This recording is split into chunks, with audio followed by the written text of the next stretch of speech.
Hi everyone, welcome back to the second part of lecture, or rather the third part of lecture, but we're shifting gears a little bit. We're going from race and racism, we're going to talk about media and technology and how exposure and representation impact the socialization of children. Let's go ahead and jump on in. The first thing I want to talk about is mass media and kind of how it impacts us as a whole. So it's a platform to deliver a message on a very large scale, right? It shapes us because it gives us what standards would be, what we should look like, what we should do, what we should buy. It also spreads culture by kind of sharing information, how we should process information, and then it transforms culture because it creates new environments, and it also changes how existing environments should look. Okay, moving forward, let's talk about kind of the factors and influences and how it might be impactful depending on all of these different factors. The first one, we think about a child. Obviously, depending on their age, it's going to have different types of impact. We know that younger children have a harder time with telling the difference between reality and what is fantasy. We also know that if your cognitive abilities are impacted, you're going to be more influenced. Your gender is also going to be influenced depending on what's represented on screen or in media. Your social understanding is going to be influenced because you're going to have a different understanding of what to expect socially, right? Remember, when we're watching shows, we're getting modeled behavior of what to anticipate, what to expect, how to behave. And of course, our psychological needs are also going to be impacted.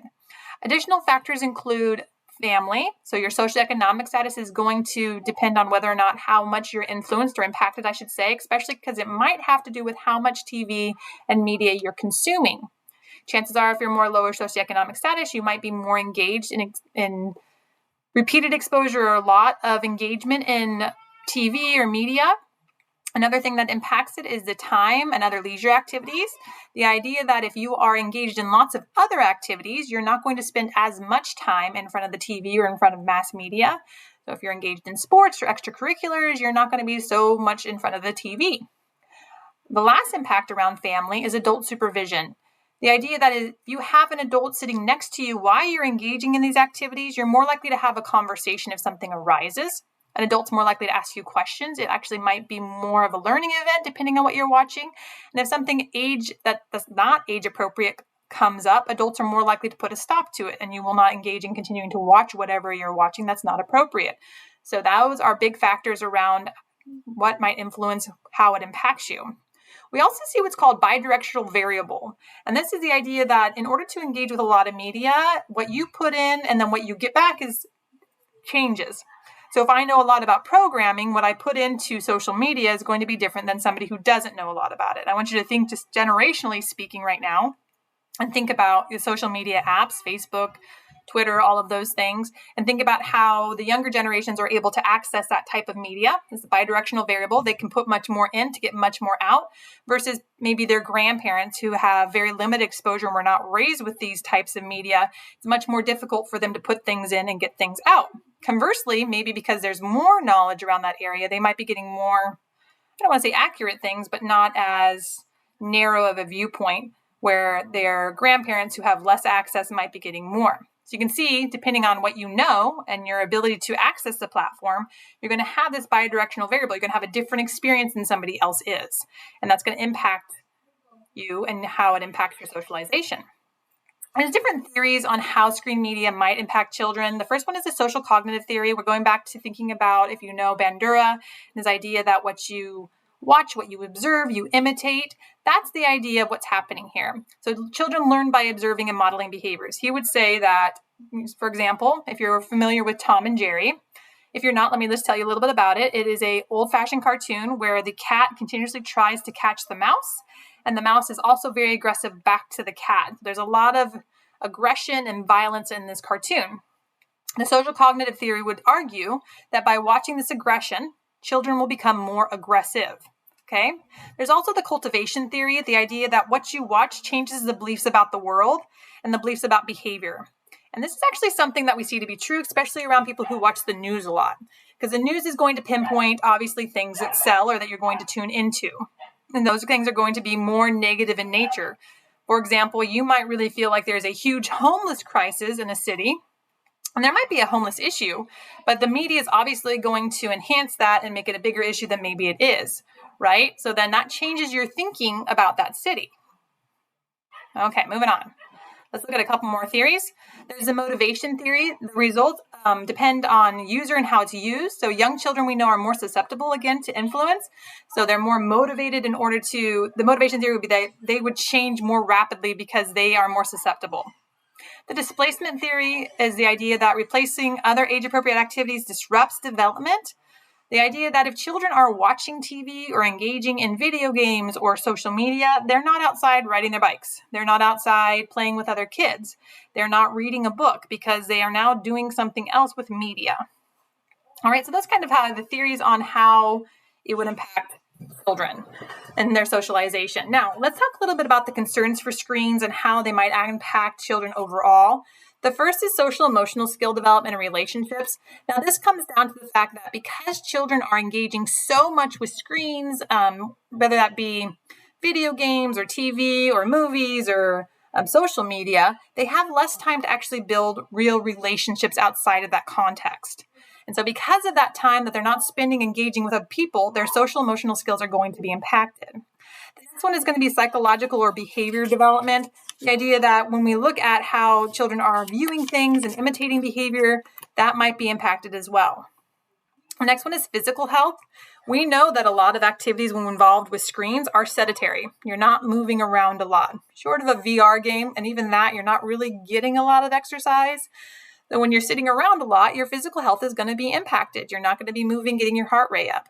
Another concern would be cognitive development and achievement. We know that children who engage in a lot of TV watching, a lot of media usage, a lot of screens, have lower academic scores, have lower reading scores. And this is obviously probably because they're not engaging in those activities. The other thing that the issue is with screens is because TVs have such a short amount of time to show episodes, they engage in a lot of stereotyping. So it reinforces this idea that certain groups look and act and talk a certain way because that's how they're portrayed on screens. So over time, children really kind of attach to those stereotypes and start applying them to their own lives. And the last one is reading and communication. We see reading and scores go down, like I mentioned before. Communication also go down because they're not practicing those skills. All right, I just want to talk to you a little bit about aggression. I think what comes up a lot with media is our concern around whether or not it's actually influencing aggressive behavior. And this is Bandura's experiment with the Bobo doll. So going back to that social cognitive theory that we talked about at the very beginning, the idea that we model behaviors, I'm just going to show you what happens. Essentially, what happens in this, I'll just preface it a little bit, is the children watch an adult hit a doll. And then afterwards, they are provided an opportunity to go play with the doll. And the children that watch the adult hit the doll, hit the doll. The children that didn't watch the adult hit the doll, don't hit the doll. So let's just go ahead and watch a little bit and then we'll talk about it. I'm going to fast forward just a little bit. Bombardiers. That's Bandura. Here we go. Flung it in the air.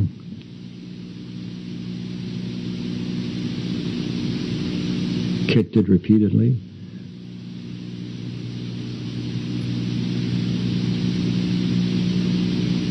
Threw it down and beat it.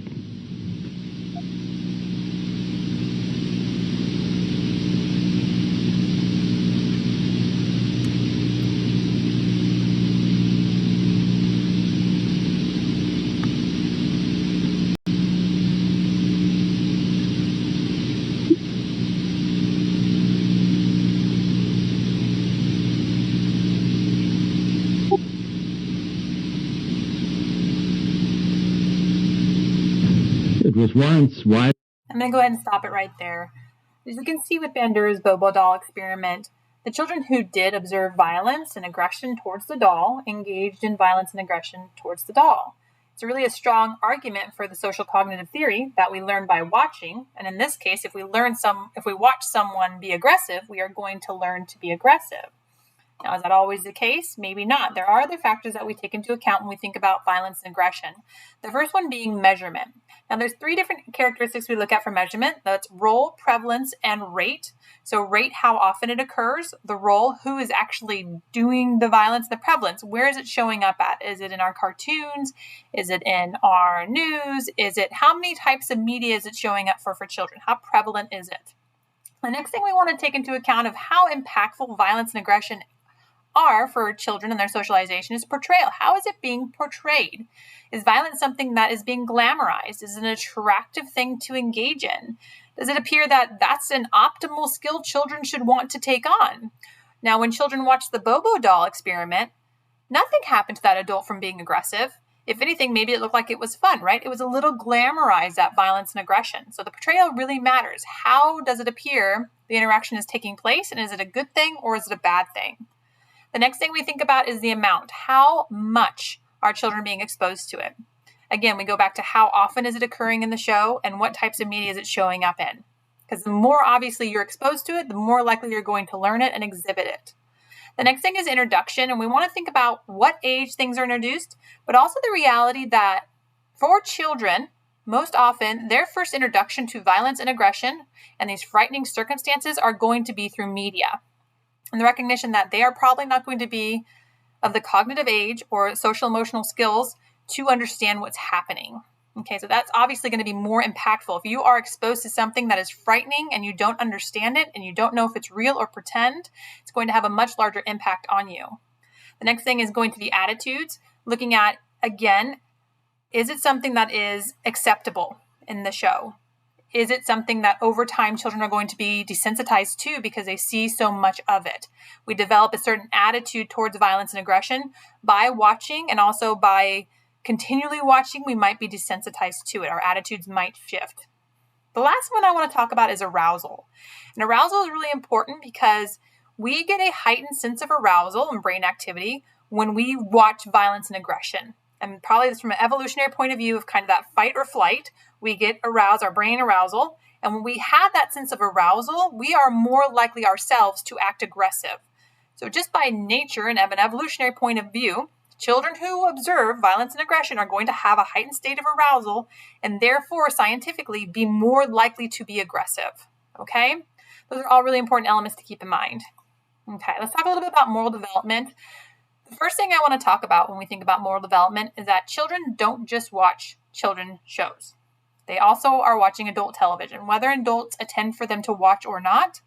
In our culture, the TV is on quite often in dominant culture, and children are exposed to what adults are watching. Now, they do not have the same cognitive skills or social emotional skills that adults have. They don't have that sense of what's real and what's pretend. And they also don't understand all the dynamics and circumstances that are occurring. Now, also to keep in mind, adult programming is quite different than children programming because it has a lot of things that are more complex and not appropriate, such as sexually explicit content, adultery, family violence, incest, corruption, extreme violence, pornography, and horror. All these things that can have a large impact on children because they're not appropriate, but also because they're not going to understand it. They're kind of accidentally being exposed to. Another thing to keep in mind is that adolescents, about the majority of them, get the most of their information about sexuality from screens. Now, this is a problem because if we think about how screens portray these things, we think about movies and sexual encounters, they're typically not protecting themselves. It's very quick, very passionate. It's not really a sense of reality. And with that, adolescents get this idea of how things are supposed to exist, and that impacts their socialization, obviously. Okay? Some things to keep in mind. We think about how we can mediate the effects of media. There is one really huge crucial factor, and that's adults. And adults can do this in a variety of ways. The first being co-viewing. Co-viewing just means you sit with the child while they're watching TV and you're able to evaluate and supervise what they are taking in. This is all forms of media, but TV as well. And not only are you able to kind of mediate and supervise, but also, even if it is an educational show, you are there to interact and have questions, and you're furthering that kind of education they're engaging in. So even if it's appropriate, it's age appropriate, it's developmental, it's educational, it still is valuable to have adults sit next to the child. Another thing that adults can do is keep in mind how much quantity the child is getting, right? Keeping sure they have other activities they can engage in. They're checking their ratings to make sure it's appropriate. And they're also giving out to activities outside of media, making sure all of the whole child is getting addressed, not just certain aspects. I wanted to bring up an alternative to what we think is traditional media, and that's the public broadcasting system. Now, this is an alliance of local community and educational stations.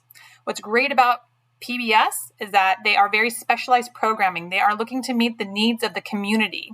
They are diverse, they make it age specific, high quality, they address social groups and cultural groups. Now, your Watch and Work this week deals with both media and racism, and it is through PBS. And it takes a look at how we can address the needs of children and educate them with a very appropriate lens. And I'm very curious and very excited to hear your feedback on that. So I will be looking forward to that.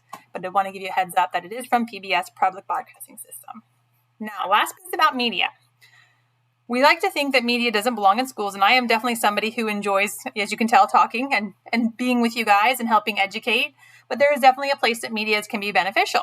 It can reinforce learning. So if you learn something and then you see a video of it, you're more likely to retain it. It can build on the foundation of knowledge, and that's why we have videos within modules. It can also increase comprehension. We also know that everybody doesn't learn the same way. And so if there is a video that meets the need better, it should definitely be given. It increases motivation, and occasionally you're going to have situations where it can increase teacher effectiveness. If a video can portray something or provide a different perspective than the teacher can, then it's going to increase the teacher's effectiveness in teaching that skill or knowledge. All right, let's move on. I think that might be a good time for a break. It certainly is. We are going to take a break here. When we come back, we're going to talk about advertising. I will see you then.